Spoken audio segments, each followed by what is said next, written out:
So over here, you can see that I have a simple Python programming code right here. And when I run it, it actually shows an error saying traceback.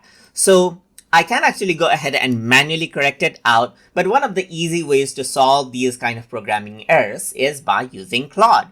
So all you need to do is go ahead and select out all the programming code or the part of the code, copy it out, and then go to Claude and then paste it out right here. So once you do that, all you need to do is say, let's say I'm just going to go ahead and keep this under inverted comma right here, just like this, because I want to be specific with the programming code. And then I'm going to go ahead and say, correct this Python programming code right here. So once I go ahead and hit enter, it'll simply figure out what the bugs are, and it'll tell you what the bugs are just like this as well. And then we'll give you a proper code right here. So now you can simply go ahead and copy this out right here. And you can see that it even added in comments for the code that was fixed.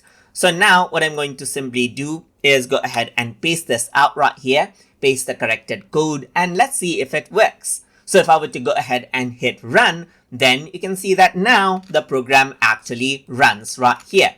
So now this is basically a program to take three numbers and then subtract it out by 10% from the sum. So you can see that now it works flawlessly. So that is basically how you can go ahead and then debug out programming codes as needed using Claude. So I hope you guys learned something as always. And as always, please like, comment, share, and subscribe.